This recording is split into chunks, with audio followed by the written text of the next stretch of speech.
You know what I was thinking about even before I kick this off? I received or heard information that our beloved former representative of the NAACP, who got exposed by her mother and father for representing, paying someone else to be her dad, and getting exposed again. Who am I talking about? I'm talking about that of Rachel Dolezal, former NAACP representative, right? So after people online went after her and killed her, and when I say the term killed, I'm not talking about in an assault way, but I am talking about in a social media way. So much that she had to change her career path. And she goes on to be a beauty expert of that in braiding hair. Braiding black women's, black young ladies, black girls' hair. Or just braiding hair in general. But I'm sure you know which demo she shot after. So she went on so far to say that, hey, you know what? Bump this. I'm going off the grid. And it's just going to be me and my kids. So she changed her career path to that of the education system. And let me just state this for a fact. The young lady is highly educated. Came out of HU, if I'm not mistaken, right? So she goes on and teach. And then all of a sudden the school board goes, and by the way, she's changed her name. And it has a Nigerian background to it.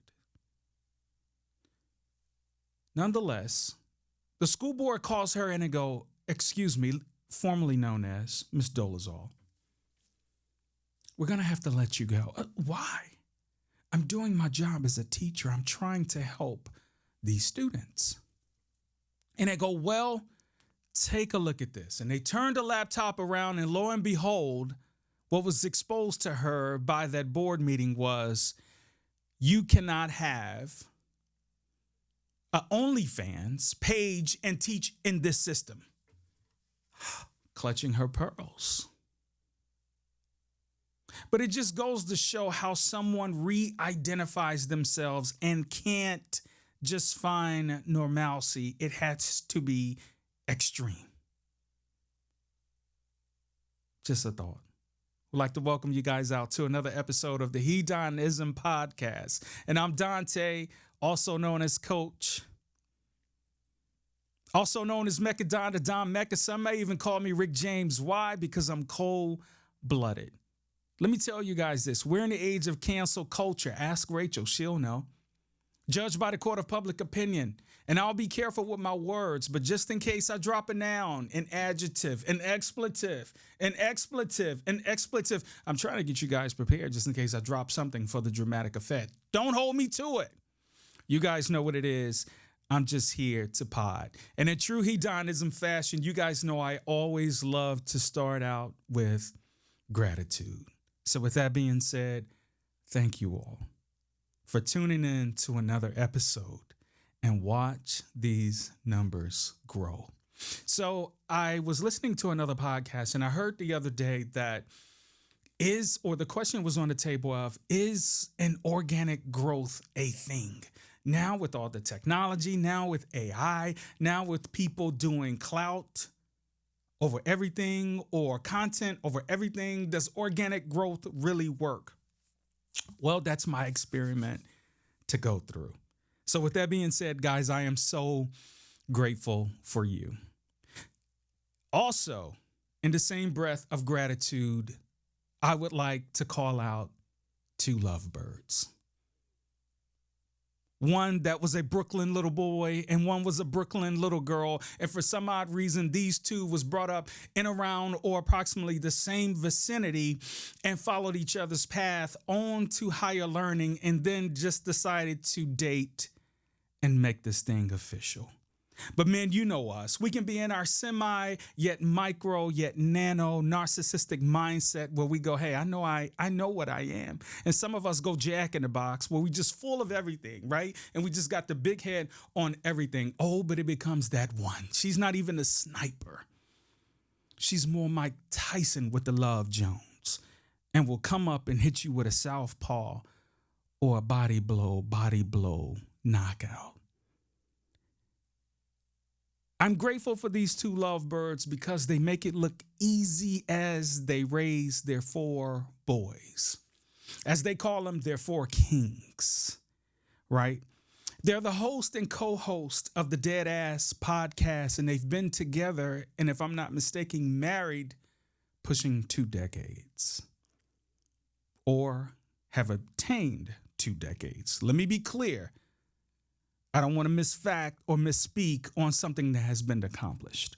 But juggling shows like Fatima and Sisters, one being an ambassador and marketing mogul, and more in front of a model and behind the scenes organizer to all things entertainment, media, and sources of that source. Who am I talking about, guys? I'm talking about none other than Mr. and Mrs. Devale Kahdeen Ellis.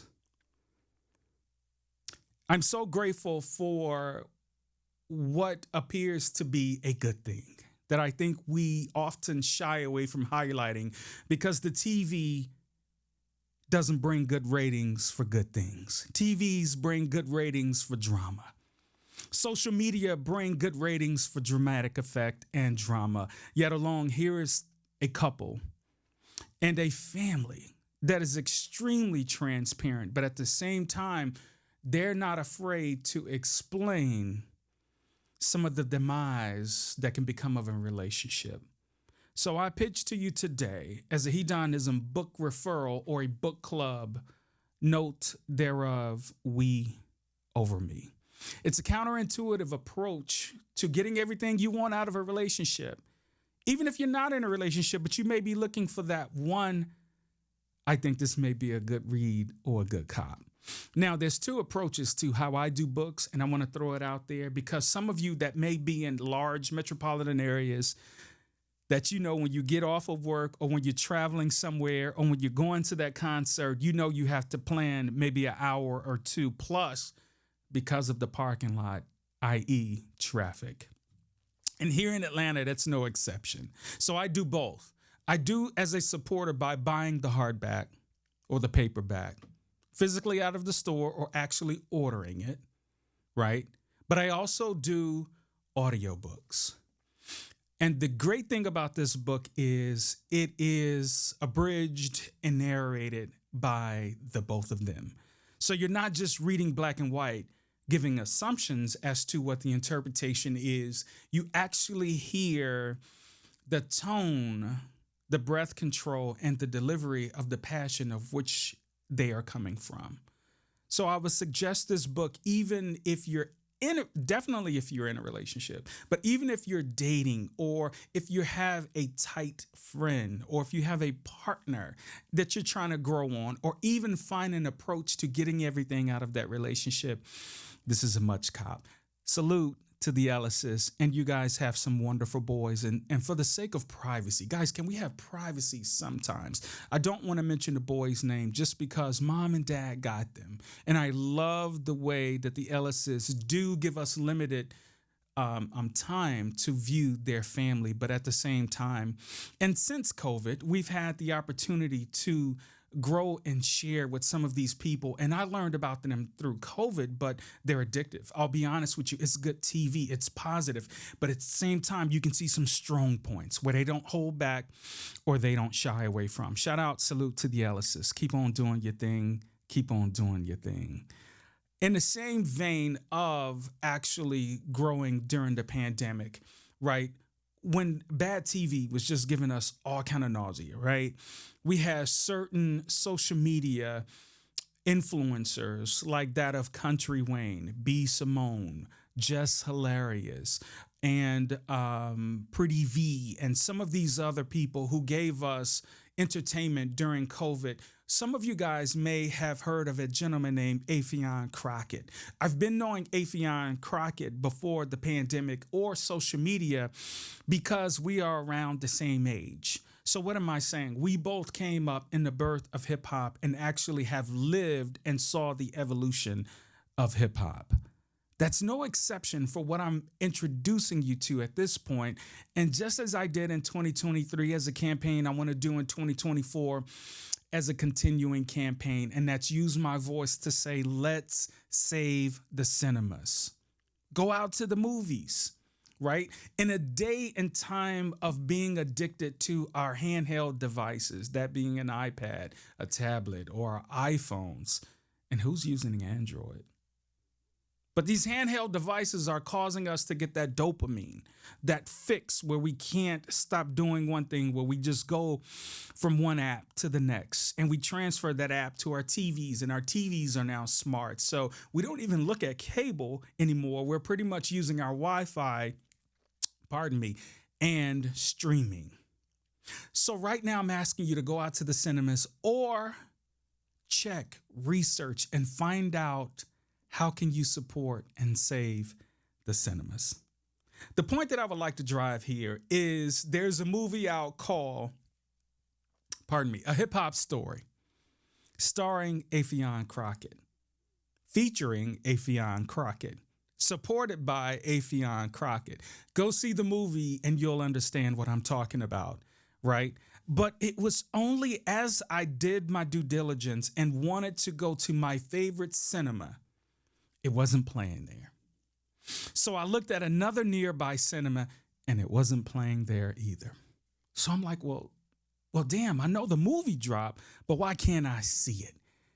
There's always a narrative behind publishing, media blitzes, and also releases and drop dates. So I kept searching and searching and searching around greater Atlanta, and I finally found a theater at Phipps Plaza. And it played this movie maybe twice a day. And the times were like a 7 o'clock and a 10 o'clock p.m. But I wanted to see this movie because I saw the trailer and I watched maybe 20 seconds of the trailer and I stopped because I didn't want to spoil it, make it over exciting. I didn't want to make it overrated. I just wanted to go and judge for myself. In the spirit of saving the cinemas, I go see good, bad, and indifferent movies, right? Just for the cinematic experiences. Back to the movie, A Hip Hop Story. I have to say, is this one that we slept on? Why am I saying that? Because the movie actually did what the title said versus some movies. You got to figure it out. And then the last 10 seconds, you identify, oh, I get it. No, this movie told you what it was. And right when it started, it did just that. Now, without doing spoilers, I'll say this. There were certain moguls, there were certain artists, there were certain hip hop legends that were portrayed in the movies, but the names were changed to protect the innocent. You see what I did there, right? So in this movie, it told a sweet story, although it is a satire, but it is not a dark satire like a Get Up, right? Or like some of the dark comedy that we see in Atlanta or the direction of a Donald Glover. This was in your face, slap knee funny or not. If you know hip hop, if you understand the timeline of hip hop from the birth to the golden era, right? To modern day, to the millennium era, you will understand much about this movie titled A Hip Hop Story. Just as the Wayans brothers did with Don't Be a Menace While Drinking Your Juice in the Hood. I think I got that title right. As it was a satire, as it was a comedy, there was still hidden messages in this movie, and that's no exception for Hip Hop Story. But let me tell you what was unique about this movie. It was self-funded. When I found that out, not only did I buy one ticket, I bought 4 tickets just to support the movie theater.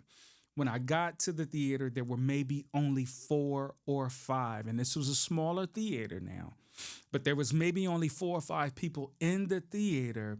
However, I'm like, hey, yo, this movie is very interesting. And we know how sometimes the internet may sell us on certain things that may not be true. But I will say this, well done, well played. It was entertaining because it had a message in it. And that is where I have to say, this is a must go see.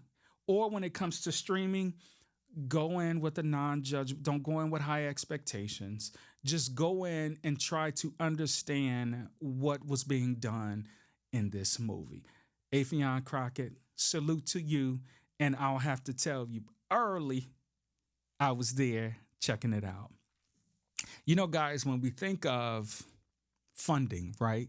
When we think of self-funding and what does it take for an artist today to evolve? Well, I think about 3 things, right? Not just for artists, for people. And that's money, power, and respect.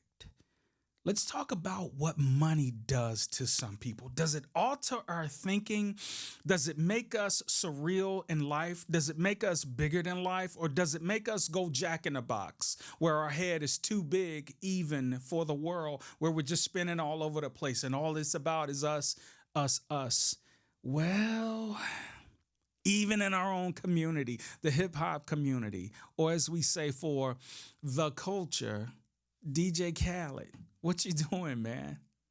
DJ Khaled. Listen, right? It's funny. I don't know if this was done in the spirit of comedy or is this just the money moving the mindset? What am I talking about? DJ Khaled's out of MIA, right? Right. I think we all can agree with that. Terror Squad, down with all of these cats, right? Representative from Florida, representative of Miami. We know how you do, Khaled. We see you. But in this particular case, Khaled was going to perform in Miami or at the beach.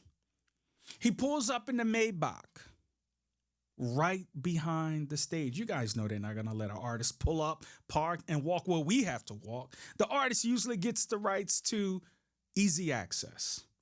So Khaled pulls up in the Maybach, clean, by the way.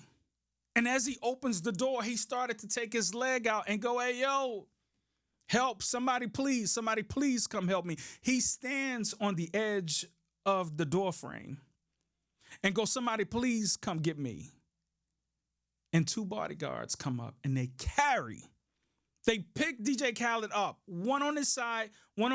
Khaled's got arms around him as if he's hurt on a 50-yard line, and they're taking him off the football field. Nah, this cat gets out the Maybach. Nothing's wrong with him.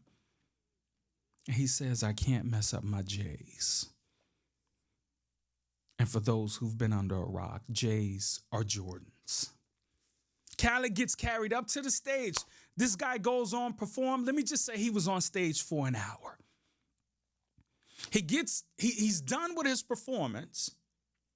And then he comes back to the edge of the stage and go, and wouldn't you know, there was a bodyguard on his right and a bodyguard on his left. I'm dead ass. And they carry him back to the Maybach. Please, everybody help me. Get on the side.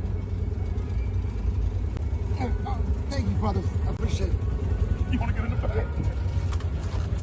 Can't mess up the J's. I'm performing live right now. Right here on Miami Beach, South Beach. Shout out to Dave Grutman. We about to light the whole stage up. You feel nice?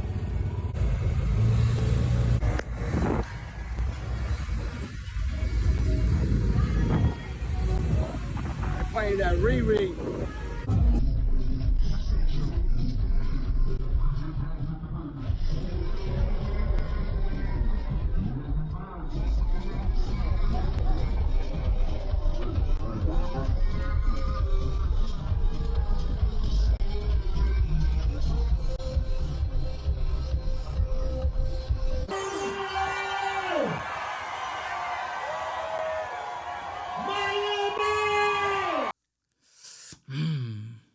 As Dion said back in the day, must be the money. That's crazy. You know, first of all, let's just let's just try to make sense out of this, right? Let's try to make the commonality of the thought process here. And I can't, because sand is probably one of the easiest thing to clean off of your clothes and shoes. But he didn't want to get them dirty. Wear different shoes. You know, Miami. I'm sure you got $1,000 slides that you can put on and be just as fresh. I don't get it. Anyway, the man got escorted to and from his car to the stage. Now, I understand riding in a cart to get escorted to the stage. That's just VIP. But to stand in a cart because you don't want to get them dirty. Have we come to that, ladies and gentlemen? Let's just be honest. Have we come to that where money has shifted our mindsets? This also puts me in a frame of mind that there were some other shoes that were released, and they were not J's. They were DJ. They were DJTs. Oh, y'all haven't heard of them? They were Donald J. Trump's. They were Donald J. Trump's shoes. And they were rather stereotype designed or engineered because they were all gold with red bottoms. So you know that's going to target a demo. Is this what it's coming to? And you know these shoes are selling like hotcakes and they're not affordable. They're out of this world. But anything, what I'm seeing that anything with former President Donald J. Trump, anything that has his name on it is becoming the new hot merch. I mean, I was at the range the other day and I saw something there. And I said, "Are you serious?" He said, "Yeah, that's our new 45. And guess whose picture was on it? Anyway, I want to stay in my politics bag just for a little bit, right? Our current POTUS, Joe Biden, delivered his last State of the Union address. And this will be his last one until the November elections, right? There were a lot of takeaways from this State of the Union. And some serious things were highlighted. The Hamas-Israel war, the Russia invasion on the Ukraine, Border Patrol is at an enormous rate of illegal immigrants coming to the U.S., the thoughts and ideologies around that, student debts, yada, yada, yada, yada, yada. But a lot was given during his State of the Union. But you know what grabbed my attention? And I laughed, but I said, "Are you serious?" But they were serious. I looked it up. It's a fact. There is a bill for the snack inflation. Snack inflation? You mean like cookies and chips snack? Yes, I said it. Snack inflation. And I'm so happy I heard it because it's something we all think when we go to our local markets or our local grocers. Do you know how you get that bag of chips and it's full of air with half the chips in it? Snack inflation. The bill is passed so that the manufacturers fill the damn bag up. Voila. Capitol Hill does work for something. But instead, these manufacturers are price gouging. Shame on you, Frito-Lay. Shame on you, Snickers. Shame on you guys for that. But you know what they're doing, right? Oh, okay, we're going to give a bigger bag and put 20% more on it, but it's going to have the same amount. Or we're just going to keep the same bag and put fewer chips in it. Snack inflation bill. I was thrown away. However, yet it is a thing. And when we talk about the economy, and this was an old saying, but let me just resurrect it real quick. Ain't nobody got time for that.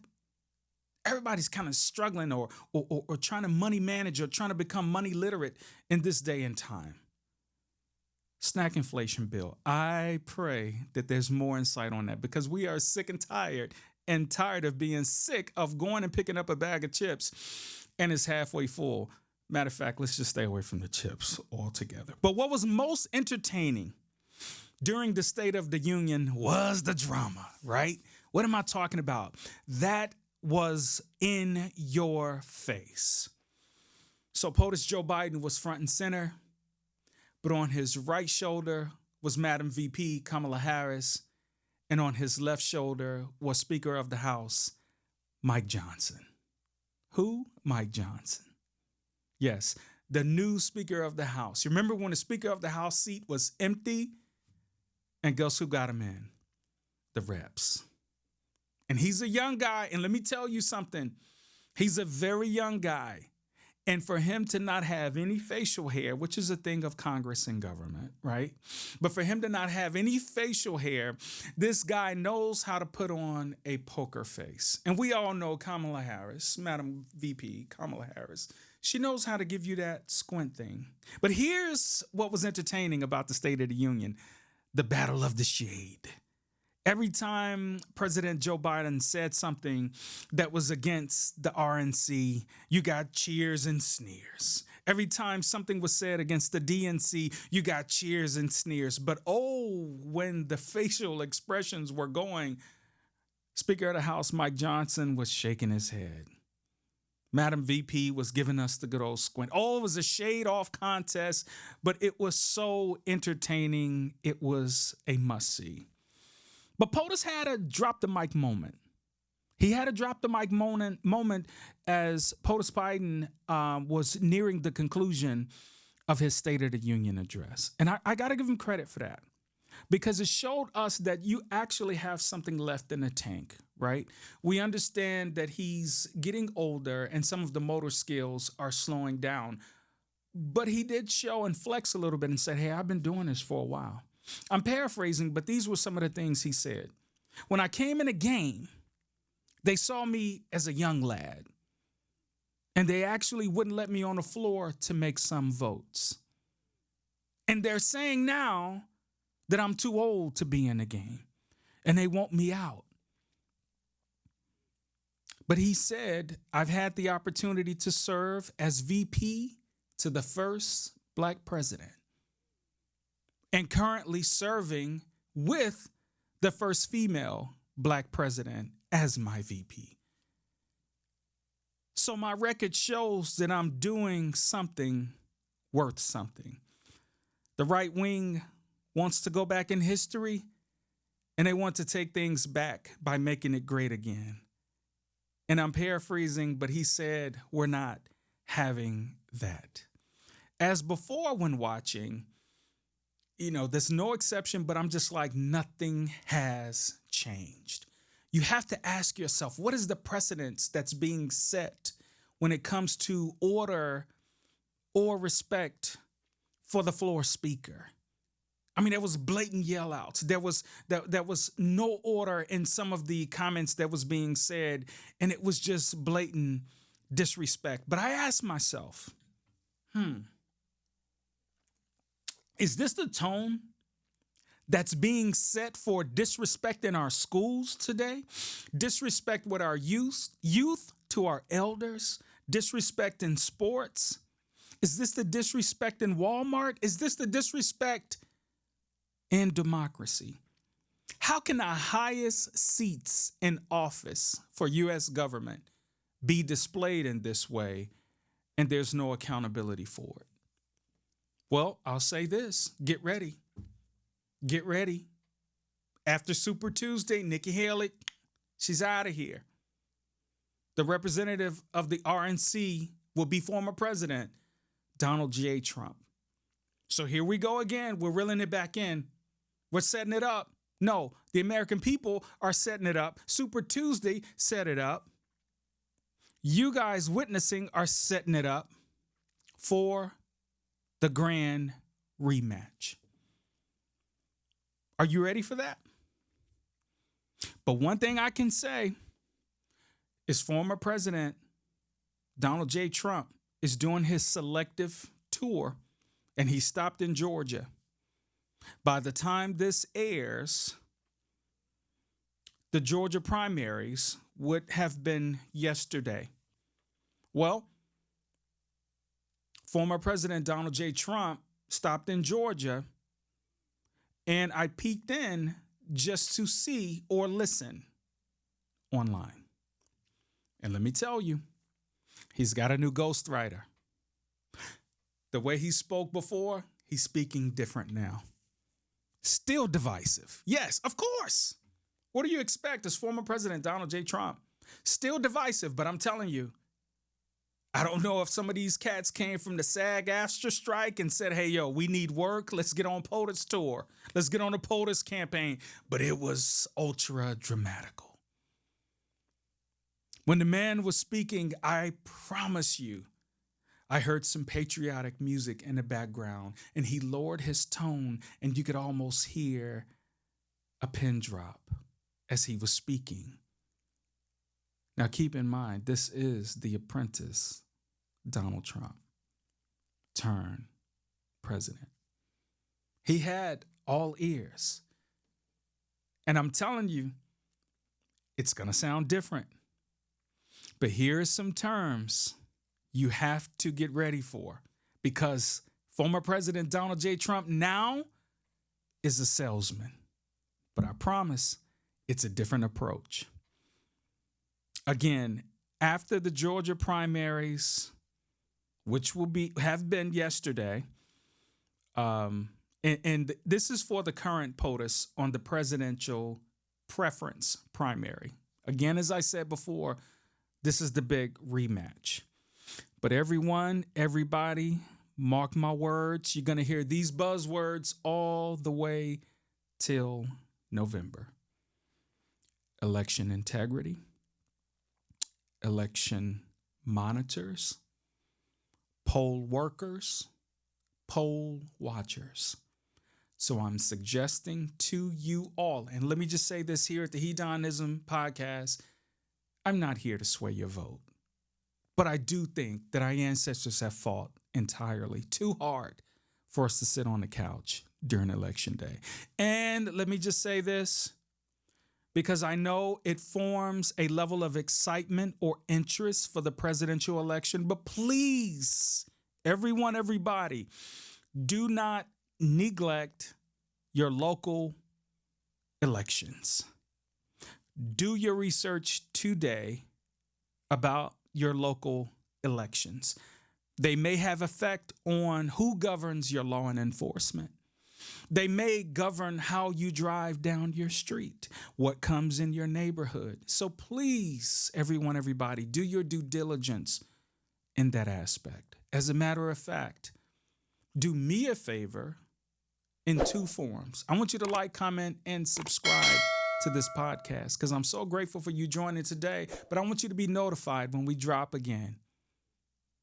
But secondly, please go to vote.gov and actually verify that you are a bona fide, qualified voter, and find out if your voting poll or district requires digital identification, a state identification, or your voter's registration. Please believe there will be some U-turns this year. It's going to be more white gloving than you ever saw before when it comes to voter authentication. Trust me, you heard it here first on the heDONizm podcast. And let me remind you all of how the last public campaign debate went. Showed up. Jake, a lot to analyze and discuss. Well, that was a hot mess